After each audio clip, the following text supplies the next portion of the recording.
All right, guys, we all know that stamina is important. That's why I have 5 components of conditioning that I'm going to show you today that will help you improve your recovery, increase your stamina, and help you just last longer on the court. On those long weekends at tournaments, on those long weeks of training, I want you to be able to last as long as possible without starting to fatigue, without starting to make poor decisions because of fatigue. Let's level you up starting today. All 5 of these different components train different energy systems. What that means is it's training different components of your anaerobic and aerobic system. So we're going to go into all 5. I'm going to show you how you can use them in your training, what it all kind of looks like, and how to best get started. All right, so we have 5 major components. The 4th one is my absolute favorite. The 5th one is the most brutal and difficult that nobody ever wants to do, but once you do it, you feel like a beast. All right, so our first one is going to be threshold training. Many times this is done on like a Cooper test, you'll see, and that's like a 12-minute run walk test, what that is. So the Cooper test is get on a treadmill, go outside, and just run as far as you can for 12 minutes. You can walk, you can run, whatever it is, and the idea is to be wearing like a band, right? A Whoop band or a heart rate monitor,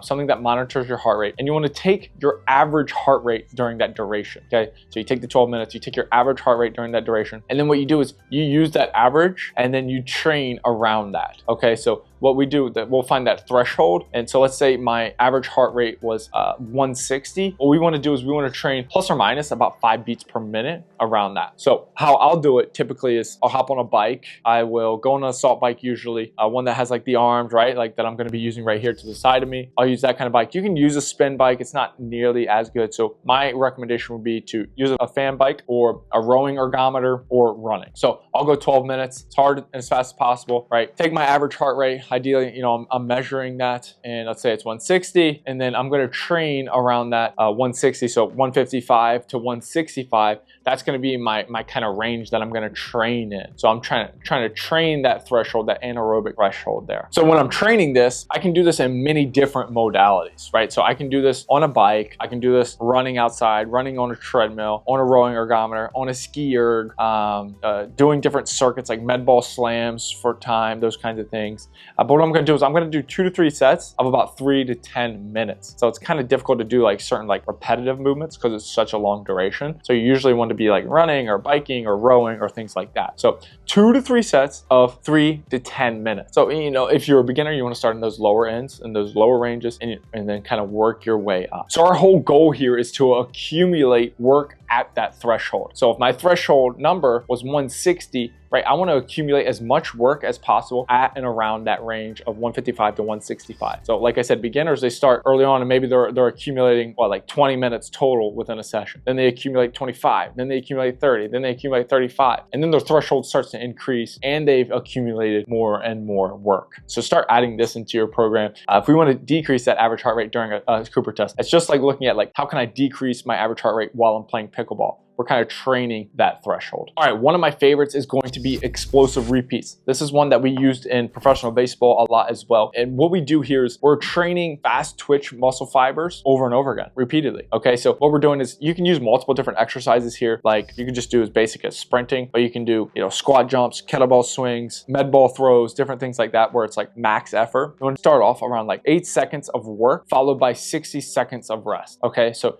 8 full seconds of work. Let's say we're doing squat jumps. I'm going hard and as fast as possible, 8 seconds, jumping as high as possible and as quickly as possible for 8 seconds. I'm gonna get winded, my heart rate's gonna elevate, and then I'm gonna rest for about 60 seconds, okay? And I'm gonna continue that. Ideally, you'll probably start at about 10 reps. So I'm gonna do 8 seconds of work, followed by 60 seconds of rest for 10 total time. Then I'll rest another, 2 to 3 minutes after that, and then I'll do it again. So ideally, you're gonna do about 2 to 3 full rounds full of 10 different sets, okay? So if it's your first time, you're new, you're gonna do 8 seconds of work or even 6 seconds of work followed by 60 seconds of rest 10 times. Maybe that's all you do. And then maybe the next time you go to 12 times. And then maybe the next time you'll do 2 sets of 8. And the next time you'll do 2 sets of 10. And we're just slowly accumulating more work. Okay. You want to stay in that like 10 to 12 rep range. Once you've done that, then we'll just start to increase the actual work of the duration. So instead of 8 seconds, you'll do 10 seconds of work. Okay. So each week I challenge you to change one component, either go from 8 seconds and 10 seconds of work, decrease your rest from 60 seconds to 50 seconds, or increase the amount of sets that you're doing. Every week, make one small change so that you're continually getting better. Number 3 is going to be anaerobic intervals. Very inclusive and specific to pickleball. It's going to be max effort work followed by close to a full recovery. Okay, so all of these are great if you're wearing a heart rate monitor, or you're wearing a Whoop or an Oura ring, or something that's going to give you an average heart rate and a max heart rate and just kind of track things. Okay, but for this, our goal here is to just go as hard as possible for a short duration with full rest. We want to train that system,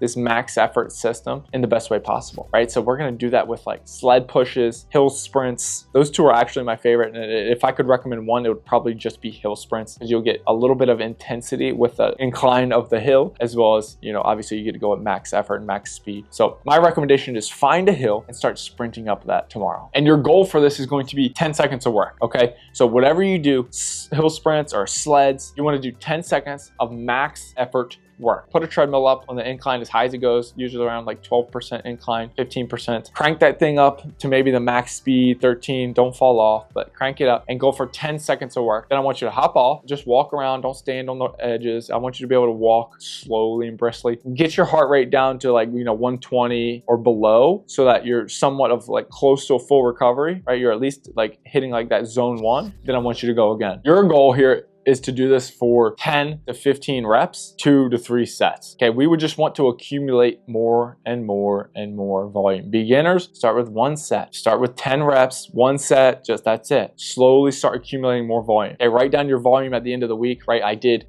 10 total reps. Then I did 12 total reps. Then I did 15 total reps. Then I did 20 total reps. Then you start breaking it into sets. Okay, so keep the reps in each set around 10 to 12, and then start breaking it into more and more sets. Full recovery. That's the main point here. Take 10 seconds of hard work and then full recovery.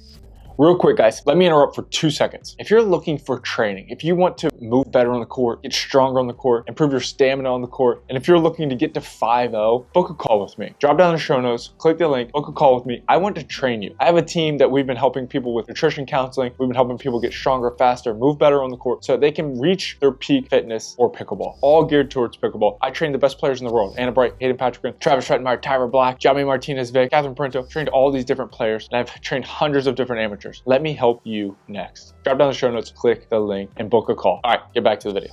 All right, my favorite, like I said in the beginning, is going to be aerobic plyometrics. This is used, all the pros that I train, a lot of the amateurs that I train, you'll see a lot of professional tennis players using this kind of style of just fitness and conditioning. And this is more for athletes. So if you're a pickleball player, this is really in your domain. Aerobic plyometrics is just gonna be, we're gonna accumulate volume doing plyometrics. Okay, so what this looks like is, you can start with 1 exercise. So for beginners, let's find 1 exercise like I'm doing right here, hurdle hops. And all you're gonna do is, you're gonna do about 10 seconds of work doing the hops, maybe even a little bit under, and you're gonna do about 10 to 15 seconds of rest. So I'll hop all the way through 1 line, I'll walk back, not slow, but not fast, just kind of taking my time, and then I'm gonna go again. What I'm doing here is I'm gonna go for about 5 to 10 minutes of this, just doing 1 exercise, repetitively, continuous, 5 to 10 minutes. Beginners do 5 minutes, and you're gonna stop, and you're gonna get full recovery, okay? So 2 to 3 minutes, recover, get the heart rate back down, and then you'll do another exercise, okay? About 5 minutes. You're just accumulating a lot of volume in these plyometrics. Your heart rate's gonna start to increase over time, then you're gonna bring it back down, then you're gonna let it increase, then you're gonna bring it back down. If you start to get bored, I'll usually rotate between like 2 or 3 different exercises, right? Like whether it's just like 2-legged hurdle hops, and then I'll go single leg hurdle hops, and then I might do like pogo hops, so that I'm just kind of creating some novelty there, and I'm not doing 1 exercise over time. But for our sake here, you can do 1 exercise for 5 minutes, about 10 to 15 seconds rest after each set of exercises, and then do it to accumulate a total of 5 minutes to start. You're gonna do 3 sets of that, and then you start to build from that. Start to build first, go from 5 minutes up to work your way all the way up to 10 minutes, and then start to add on more and more sets. Okay, last but not least, number 5, and usually the most hated, is going to be cardiac power. What this is we're trying to challenge the heart to see how much blood the heart can pump out at once. How this works is, ideally you're gonna go on an assault bike, on a rowing ergometer,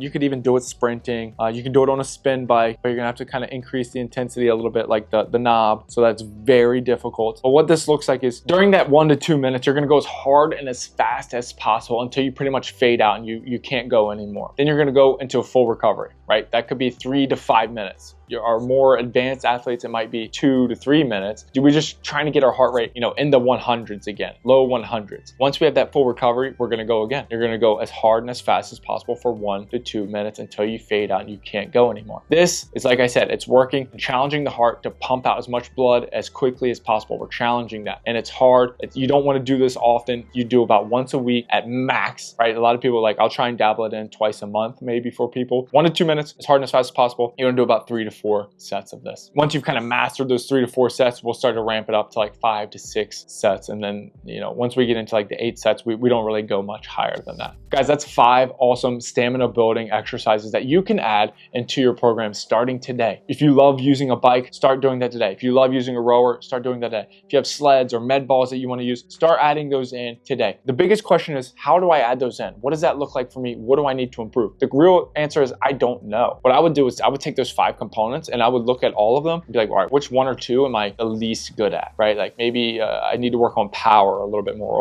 or the plyometrics, right? Like I don't want to fill a bucket that's already full if you're already pretty good at it. So focus on the things that you're not great at and start adding them in once to twice a week. The last one that we just talked about, that's a max of once a week, right? So you don't need to be doing all 5 of these every week all the time, right? How often are these pros really conditioning? Not like that. My biggest tip for you is to add 1 to 2 of these components that you're least good at or that you really need to improve upon, and just start adding them in once to twice a week into your program. Once you build from there, you'll start to be able to assess and reassess and see things that you're improving in and things that you need to work on again, and then you can go from there. All right, guys, I hope you enjoyed this video. Drop down in the comments below and let me know, which component do you like the most? Which one are you gonna add into your program starting today or starting tomorrow? Comment that down below. And if you need a workout, drop down in the show notes. There's a link right there, full body, 1 dumbbell, it's all you need. Full body pickleball workout. It's a strength workout, it's not conditioning, but freebie, grab it. If you wanna start training like some of the pros I train, grab that down in the show notes, click the link, I'll send it right to you. All right, guys, let's start getting fit and playing better pickleball.